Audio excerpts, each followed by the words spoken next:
Welcome to Stories from the Southwest. I'm Cebe Schneider. With the increased energy activity, there's been a lot of conversation about housing. People concerned about underbuilding, overbuilding, lack of availability, price hikes, a lot of concern in that market. So one group has gotten together to figure out a solution. And on today's episode, we go out and visit Target Logistics and see what they're doing to answer some of those concerns and try to prevent some of the upcoming potential hazards.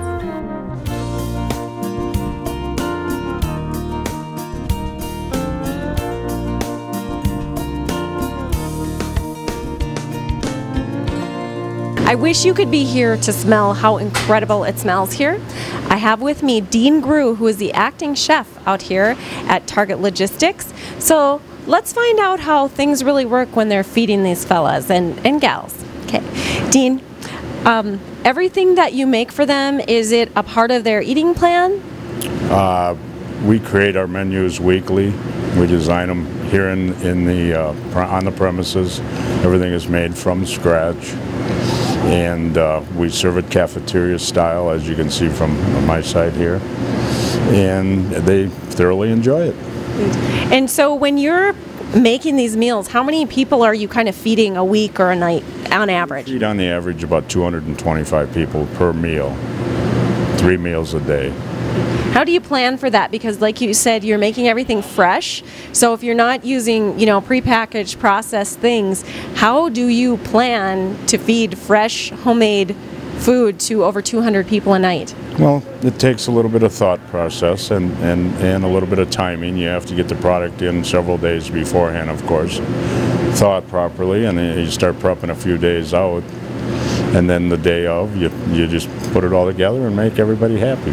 Get it. So you guys really just have servants' hearts here, because everything that's in the coolers, I saw there's a lot of fresh baked goods and a lot of offerings that you have out there. So you just make sure they're stocked. I mean, this is almost like being the dad. It's a 24-hour a day, 7-day-a-week process. It goes on nonstop.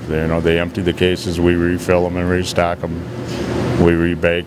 We got a baker that bakes 12 hours a day. And do you hear feedback from the guys about the cooking and the offerings? Yeah, they give us some suggestions at times, and we take them to heart and try to provide and try to do everything we can to appease these guys. These guys are out there in the oil fields working, and we're in here in the warmth. So. Yeah. Do you hear some thanks and some appreciation from them? All the time. Very little negative, feedback. Well, and I think that for men, hardworking, like you said, they're out in the elements, food would be an important part of helping them to be successful and to stay safe. And the amounts of food and the options that you have are just amazing. I mean, you have a hot dog roller, and you have the pretzel maker. You have everything. Don't forget the ice cream machine. Ice cream machine. What kind of ice cream do you have? Vanilla and chocolate and all the toppings. Whose idea was that? That's something that Target Logistics came up with a long time ago. That's something that everybody loves, an ice cream sundae. Even the guys out there working in the oil fields. And you have drinks. They can have the water. Does the kitchen ever shut down? Like is there in my house? After a certain time? There's always food available, 24 hours a day, 7 days a week. So you'll have staffing 24 hours a day, and somebody's always here? The kitchen's always fully staffed. Awesome.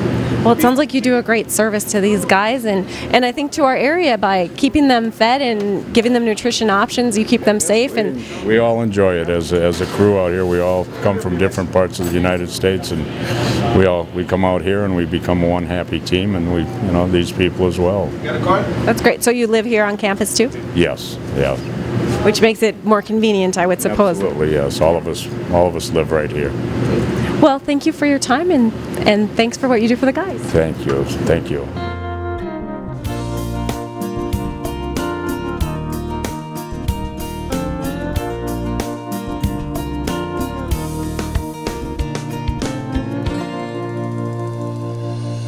I had a great reception when I showed up at Target Logistics. Security brought me in through the gate and made sure I was an appropriate person to be here and that everything that I was doing was above board, and it is. And then Raymond Shively, who is the Assistant General Manager at Target Logistics, was there to greet me at the door. So, Raymond, tell us a little bit about Target Logistics specific programming is for whom? It's for the general clients that work in the oil and gasification industry. It's for the contractors. And Target Logistics actually has specific contracts with different companies, and then their employees are the ones who actually stay here. Is that correct? That is correct. So the purpose of Target Logistics would not be for a person in the community who's short housing to come out here to stay. It's specifically for people who are under contract, companies under contract, their employees. That is correct. And what do you all do here? I know that you let them stay here. What else do you provide? Well, we provide 24/7 service in housing, in the food, and in the housekeeping, and in the at the front desk. We have 24/7 security here. There's amenities, lots of amenities such as the rec rooms and the sauna room and the weight rooms and video rooms and TV rooms and intercom rooms. I mean the computer rooms. So there's a lot for them to do right here. We have our own little CStore here. So it sells a lot of products that the guys need and want. Everything from clothing to candy bars to pop to, you know, all these different things that they may need. And we provide all-around service, and we take suggestions every week and try to accommodate these suggestions. And we're getting better and better at it all the time. We're a growing company. Are there Target Logistics all over the country? Yes, they are. They're here. They're going to be in Montana. They're in Texas, and we just joined a multi-billion-dollar company that is worldwide. So in this Target Logistics facility, if the oil boom is no longer here and there's no longer a need for Target Logistics, there's not going to be a bunch of empty housing, is there? No. We will still have housing here probably, but as the contracts lean from one place to another, that we grow faster for those places. Well, that makes a lot of sense. Got you. So you are actually taking some of the burden off of the housing market locally by providing this option. And also, you know, for these guys, a lot of them must be family. Yes, family. They are. So we take a lot of the pressure off of them. We feed them, we house them, we keep their rooms clean. We give them the amenities they need to survive out here and to enjoy their life while they're here on their off time. They work long hours. A lot of them they're not cooking for themselves. We provide all those amenities and clean their rooms and etc. Yeah, and that just sounds really great because I know, you know, I have friends and family in construction, the oil business, and sometimes they say they work these incredible hours and they come home and the idea of having to prepare, even throw something in the microwave is just an exhausting idea, but they need nutrition. So the fact that you have warm, homemade, nutritious meals and options 24 hours a day is just fantastic. Variety. Yeah. And we also have full laundry services here too, right here at the facility. So there's really very little they need to go out for. Unless they have their wife in town, or maybe want to go to town and take their wife out or whatever, if she's in fact here. Yeah. So when you say you have laundry services, do you mean that they can come and bring their dirty clothes, or they can come and use the machines? The clothes that they bring, their street clothes, we have laundry facility for them, and it's at no cost. It's in with their per diem. They are contracted with different companies as far as their overalls and different things that they take, and the companies clean them for them. Sounds like a great deal, and sounds like you guys take a really good care of these guys. I think it's a great deal for all of us. Yeah, it's a win-win situation. Thanks, Raymond. You're very welcome.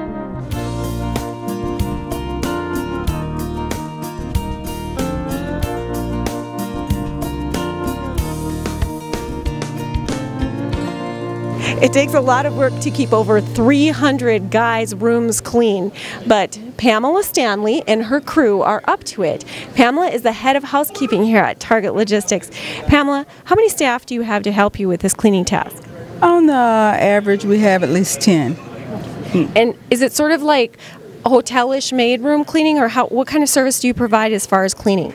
We provide a service of checkouts plus full clean on a daily basis to different halls, and just the overall servicing the whole common area and the building. Are you just busy? Are you 24 hours a day, or do you work certain hours? We're 12-12. We work 7 days a week, 12 hours a day, 84 hours a week. And we provide 12 hours during the day, and at night we have a couple of people for our common areas, and if anything pops up that they can take care of. Do you see some pretty interesting things here, or are they pretty low-key? On the average, it's pretty low-key. You made that funny face, and now I want to know. Do you have a funny story that you can share? No, I mean, on the average, everybody is pretty, low-key. I mean, the rooms are kept maintained very well. So, I mean, on the average, it runs pretty smooth. Okay. So not like my teenage girls, apparently. We have some young people, so I'll leave it at that. Okay, that's fair, that's fair. And I see that you do things to promote cleanliness in the area, like when you come in the doors, they invite you to wear the booties to keep it clean. So are there a lot of systems you have in place to help keep it cleaner? I mean, the booties is because they're coming from outside, and the boots are something, from the oil fields and the mud tracking in. Just different little areas that we try to provide service, the laundry and stuff like that we cover down on, that we try to maintain for the guys so that they have all the necessary, the rec rooms, the internet cafes, the gym, the rec areas. So it's pretty self-sufficient, and we cover all those areas. Well, that's awesome. Thanks, Pam. Thank you. Brenda Hill works in the commissary, the CStore here, and they have a lot of options to offer the guys, some conveniences, some movies even. So, Brenda, when the guys come in and they want to rent a movie, or the gals, whoever lives here wants to have a movie, how does that work out? Well, the movies are free. You just put down a $5 deposit, and then you get that back when you bring the movie back. Well, that's a pretty great deal, and there's televisions in the rooms? Every room has its own TV. Right, you cannot beat that, so they have ways to be entertained. And then what kind of other options do you have here at the CStore? We have all sorts of cold drinks, monster drinks, tobacco products, lots of candy, emergency items, shampoo, deodorant, even some medication, cold medication, and we even have some clothing, socks, underwear. Good. So that makes it really convenient for the guys, because Target Logistics is a few miles away from any community, so it saves them a drive to get those basics. So you really provide basics, don't you? Right. Uh-huh. Yeah. Okay, good deal. So they just come in, and do they use a credit card, or is it just typically like a store? How's it work? Most people use a credit card. We take cash or credit card or debit card, no checks. But most guys use their credit cards. Okay. And when I was reading online about Target Logistics, it was talking about some of the criteria, like no in-room staying, males and females, no overnights, and no alcohol and things like that. So, it keeps the guys here safe and safely here, kind of offering this? It does, and it keeps the staff safe, because we live here also. So. Okay. All right. Well, that's important. Thanks so much. You're welcome.